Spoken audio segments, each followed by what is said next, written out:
Cool. All right, we are live. Hello, everyone. What's up? Let's wait a couple seconds for people to click the button. Hello, everybody. What's up? Yeah, because usually I have a title and they're like, "Oh shit, this is convincing." I just put like Awesome. music. All right, let's wait for that first viewer. That first viewer. 2 hours later. Yeah, they're gonna be like, "Oh wow, man! Look, something." It's so what? Does it connect to your YouTube or some shit? Yeah, you can actually connect it to YouTube, LinkedIn, a private group, and your profile simultaneously. So. Okay, so is this connected to your Facebook?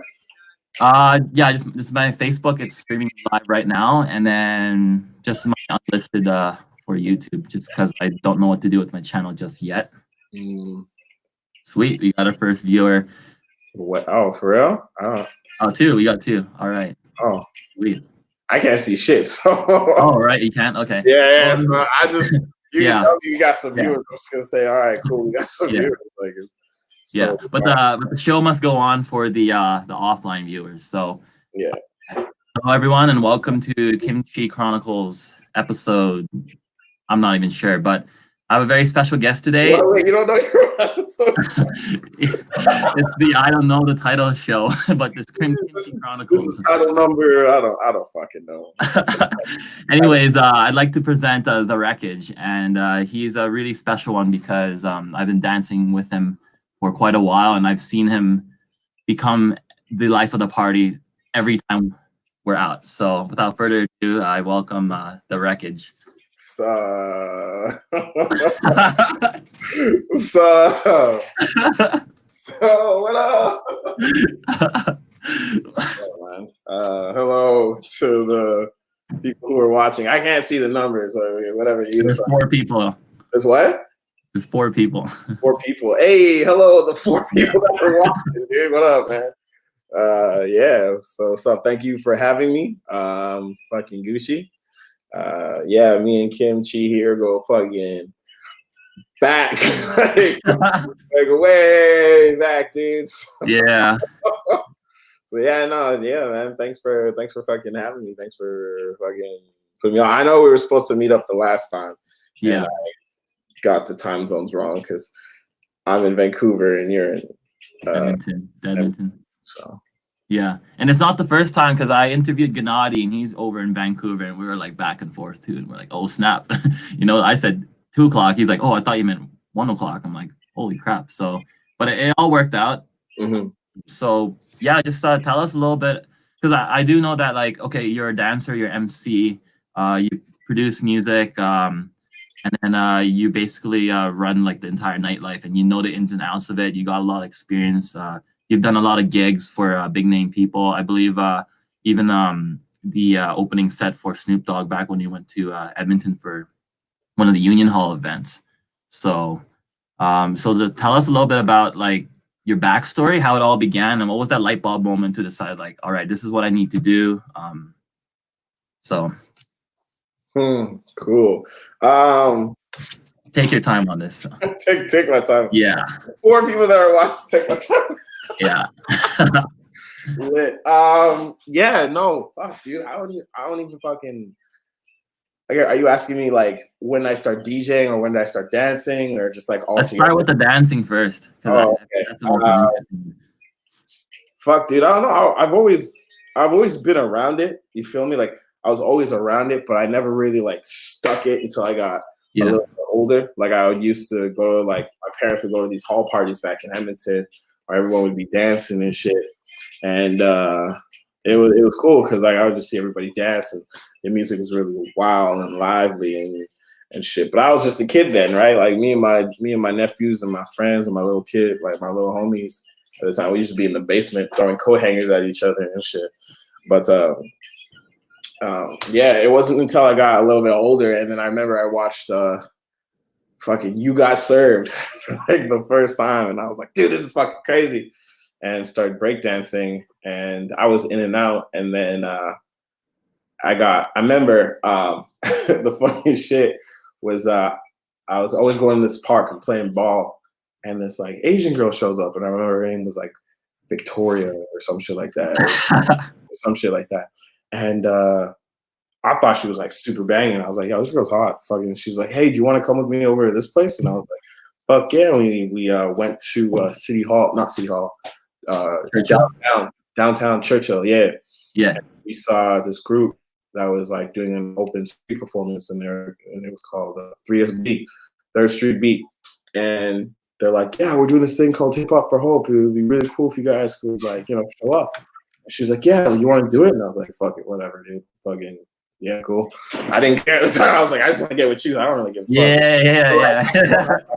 I still had like that itch to check it out. You feel me? So I was like, all right. And what ended up happening was we watched it. And at the time, too, I watched this video, this documentary called Rise, which was like kind of showing crump. Like there's 3 different styles of dance that they were showing that was starting to come up, which was crump, clowning, and stripper dancing. But then crump was the one that blew up from it. And yeah, and so we watched that. I joined the studio, started learning like everything, like all the fundamentals of hip hop, dance, street dance, started researching everything. Then started to like go to like just started to really divulge myself in the dance world.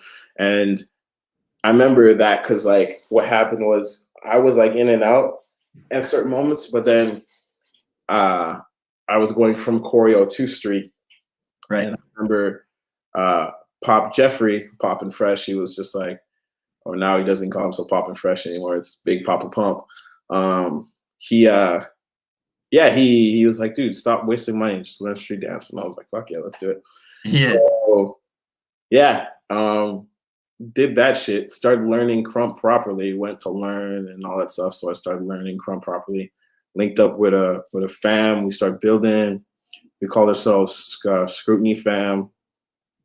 And then we went through some names and some different group changes and all that jazz. Like we pushed ourselves, like we really did. And I think that was the time that people were starting to know. It's like, oh yeah, Kofi does crump, you know what I mean? Like, you know what I'm saying? And yeah, and then I remember the craziest thing about all of that, as I was learning to dance, there's always DJing around me. Like my big brother's friends, they were DJs in the city, and they called themselves Bomb Squad. So I always be kicking it at their house, and they used to take care of me as a kid. So the whole DJing vibe was always around me. Even when I was in school, like the music teacher decided to like buy DJ equipment, and he had the whole thing set up. And that's sick. And I didn't even know how to spin it at all. Like at all. I was just like, dude, this is so cool. And I was back and tinkering and fucking with the bitch and shit. And yeah, no, it was really interesting. And I believe once I started to understand dance a little bit more better and started to meet up with people like you and Pop and Geek, Creation, Zyro, like everybody in the street world. And then after that, nobody liked me in the street world because I was a dick. But I remember because we got me and I was into I got into another group called Mayhem Squad. And then we turned Mayhem Squad into another group called Make It or Take It Crew, so MITI. We started because we had a mix of different styles, so we went over the place. It was a show. There was a show that we did at it was called like Black Sheep or some shit like that, or O2s or some shit like that. Is that this one small bar that Creation used to DJ at? Black Dog? Huh? Black Dog? No, it wasn't Black Dog because Black Dog's on White Ave. This one was in Jasper Ave. Yeah, it was, I don't know if I can remember. But yeah, and what ended up happening was we did a show, and at that show, we did 2 styles of dance. We did crump, and then we did hip hop. And at the same time, too, we didn't fully understand crump. Like we only understood, I would say, like 45% of it. Now I understand crump completely. Like I'm still learning, but I completely understand crump. But at that time, like people didn't understand Crump, people didn't get Crump, people didn't get the style that we were trying to show and push out, because we were doing shows everywhere, in churches, schools, everywhere.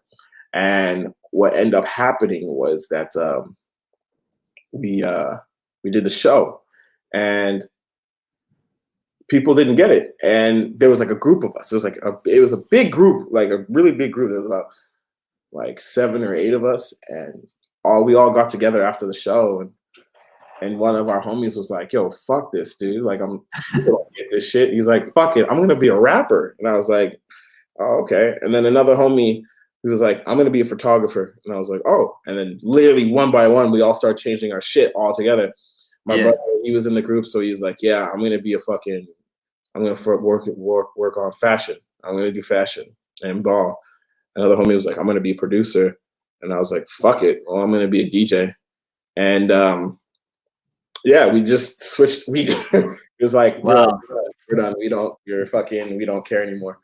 Like, I still was dancing, right, at that time, but it wasn't as much. So the people who I was crumping with and bucking with, they all stopped.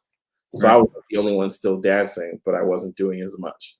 And not until like me and Mike went down to Vancouver and all that other shit, that's when things started to pick up. But at that time, I was slowly, before I went to Vancouver, I converted more into the DJing. So I remember me and my homie on Kijiji, we saw the first piece of equipment I ever bought, and I still have those.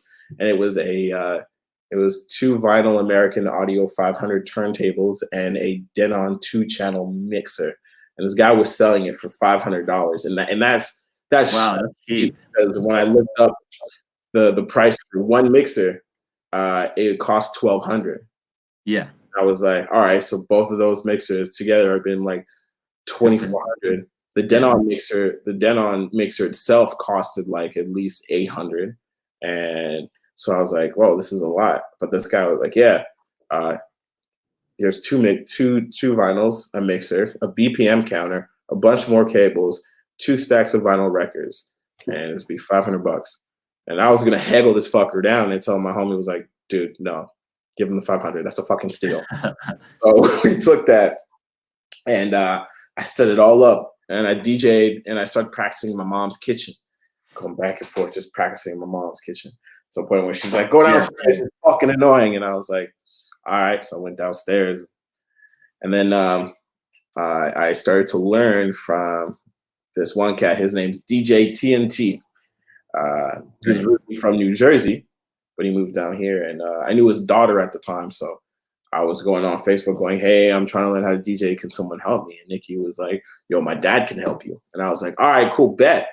And so her dad came down and was like, "You really want to be a DJ?" I was like, "Yeah." And I told him the reasons why, and he was just like, "All right, cool." And he's like, "Okay, I'll teach you." And he took my entire equipment, took it all apart, and he's like, "Put it back together." I was like, "Okay."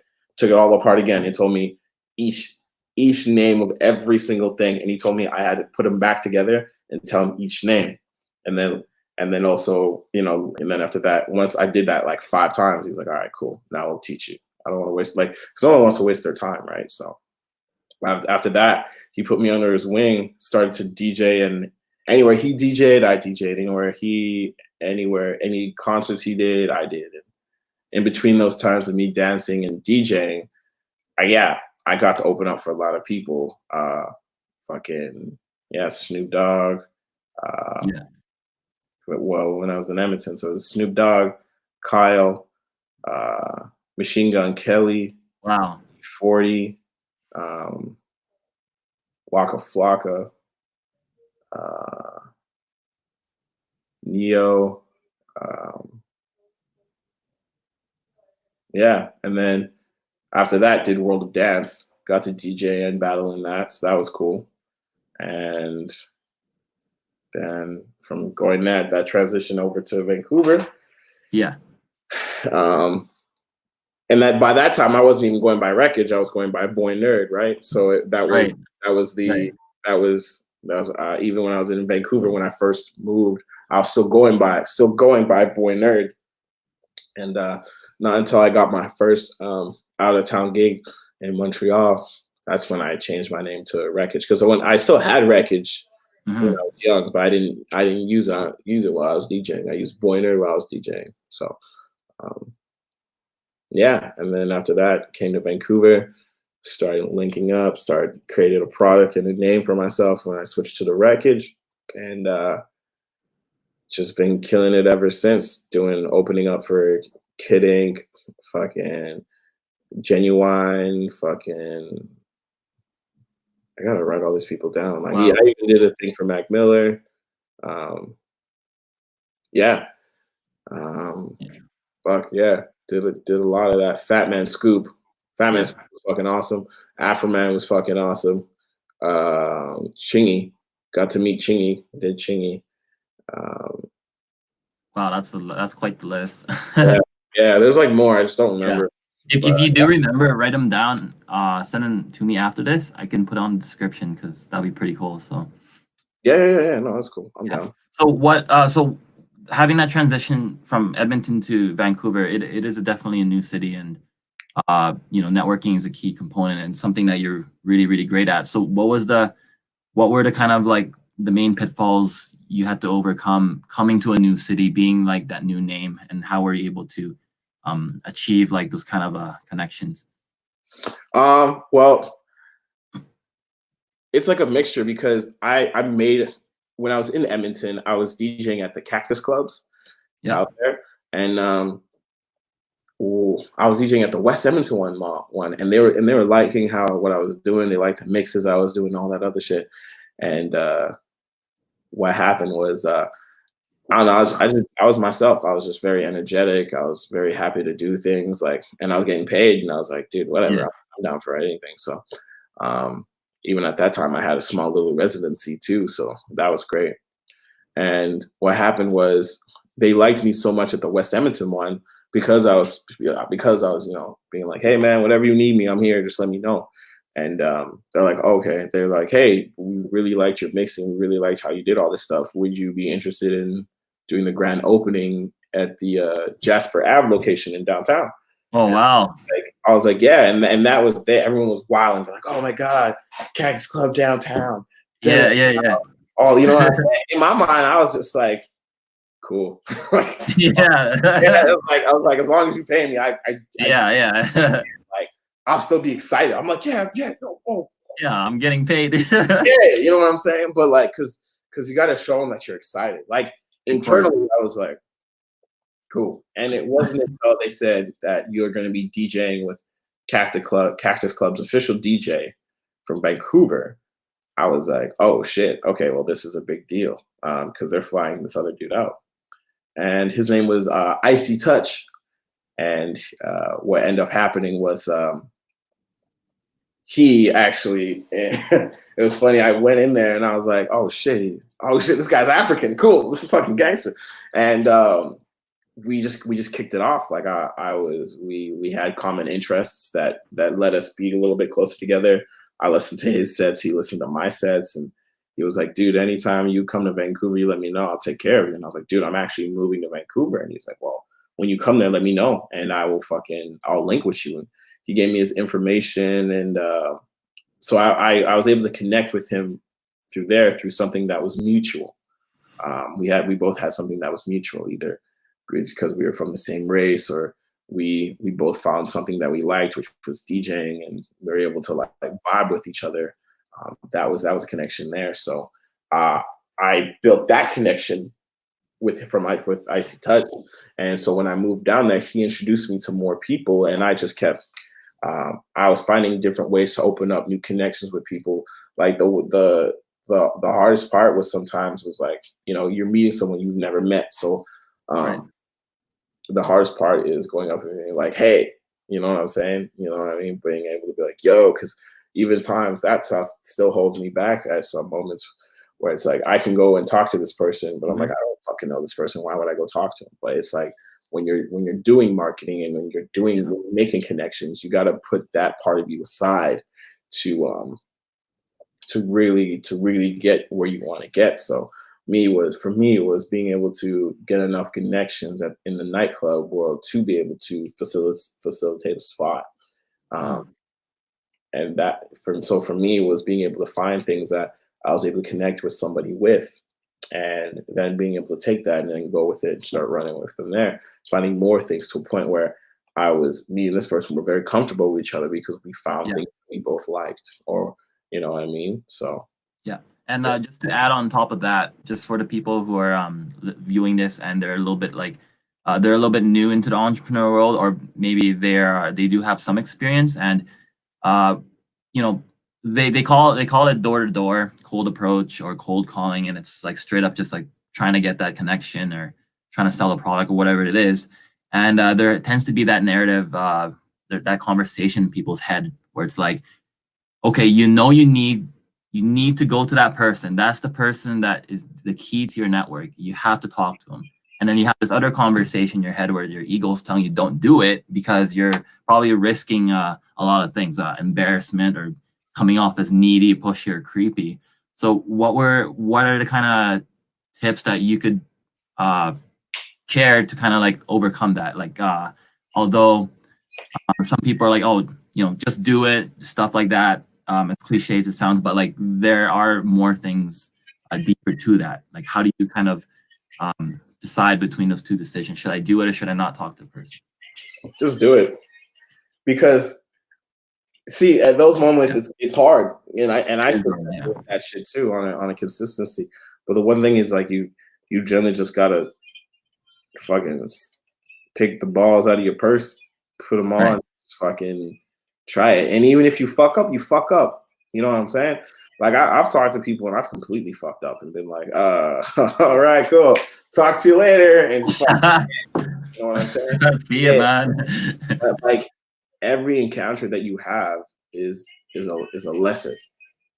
It's knowledge gained, even if it's positive or negative. It's something that's gained, which is in turn a good thing. You know what I'm saying? Like I have had great reactions and outcomes of me meeting people, and I've also had very shitty ones where I'm like, well, not going to be talk to that person anytime soon, so whatever. But I've taken that, absorbed it, and figured out, all right, what did I do wrong here, or what did that person do wrong here? How could I have fixed that situation? So when that situation does occur again, I would be able to combat it at a different way. You feel me? Mm. So it's just do it, and whatever happens at that moment, take it, absorb it, and then keep going, because it's a lesson at the end of the day. So yeah. Interesting. Yeah. Awesome. That's really great. Wow. Like even for myself, it's always a treat to get other people's opinion on that kind of things. Because the reason why I asked is that the majority of the people in my group are still beginners, right? So it does help a lot with that, with networking especially.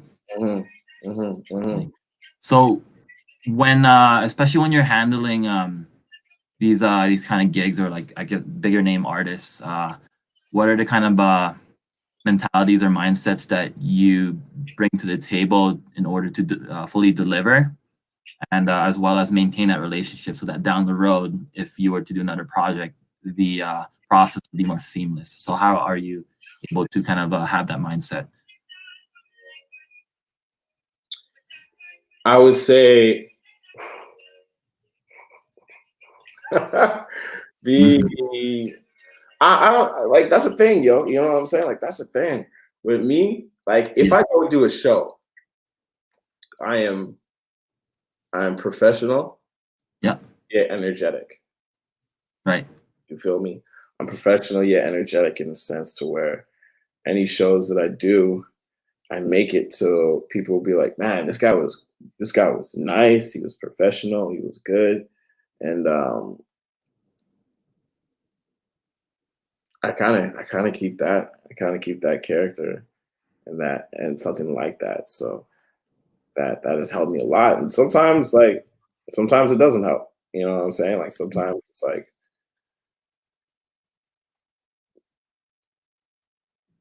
fuck. Right. It's Right. it's a battle. I would say that right there is a battle because that's a good question. Yeah. I just have I from myself is just I just So go what works for you, and what yeah? So what works for you then? just being me, to Right. be honest, because people want to see you be genuine. You know what I'm saying? Yeah. Even if it's good or bad, people want to see you in genuine because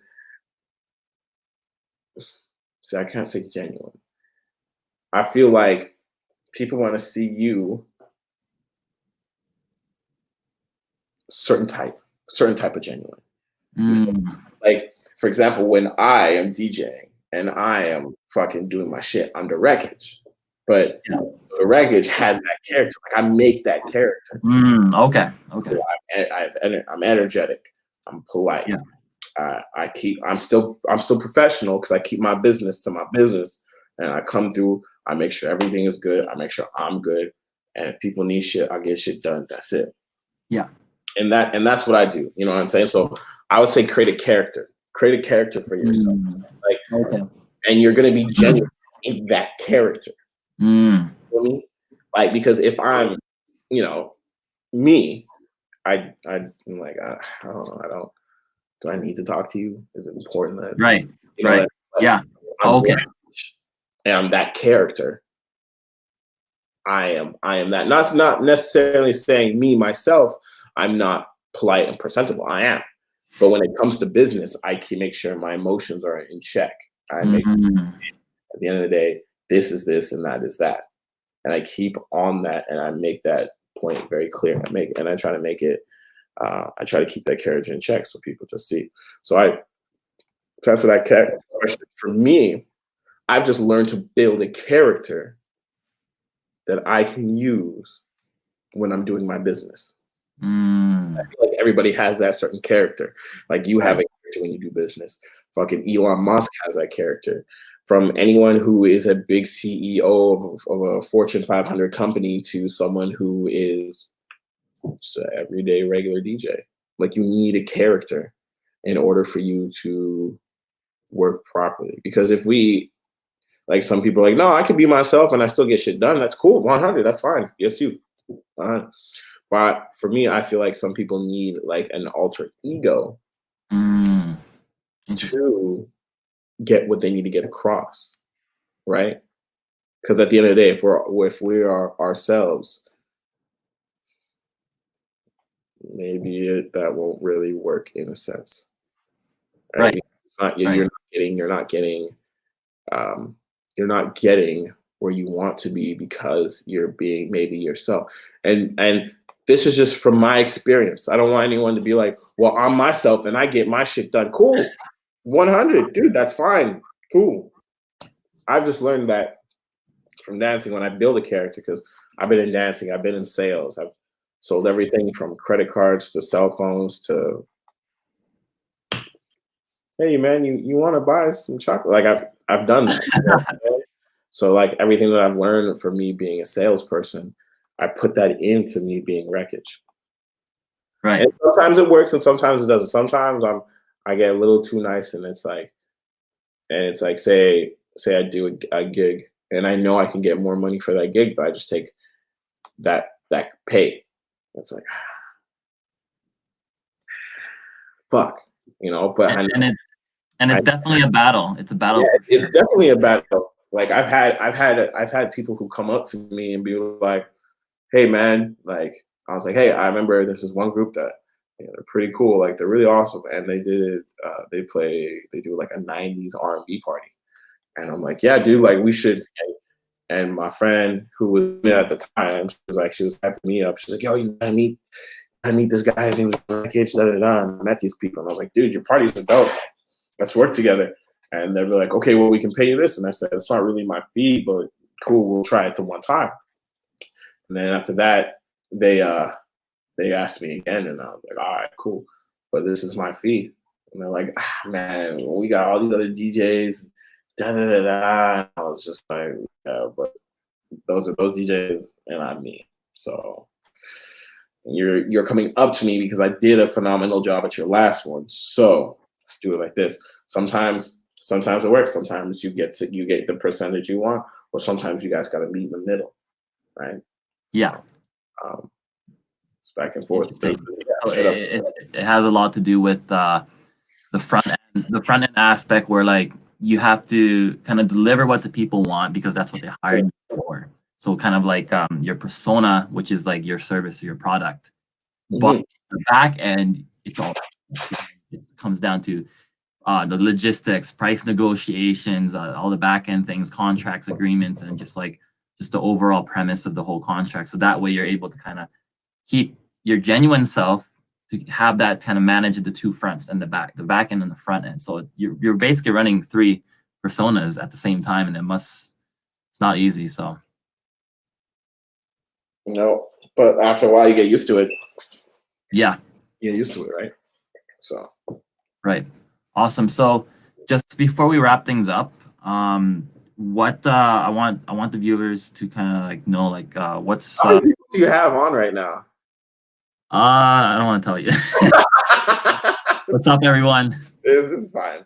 Fine. He's my homie, guys, so don't worry. No, it's cool. I'm happy that at least you're getting something out of this. Yeah, so, yeah. Likewise. Yeah. Don't mind his cursing. That's just how he is. He doesn't mean it. He's super nice guy. Hold on. I think I gotta switch it to this to see live comments. Oh, Nathan. Dude, I've been on private chat the entire time. I didn't even see it was Nathan, dude, at all. Oh, dude. Sorry, Nathan. Bro, my shit's been on private chat, so I didn't see anything. And then I see it Nathan. I'm like, oh, okay, cool, man. Man, that guy used to be bad, and now he's like stupid muscular. So good for him. Yeah.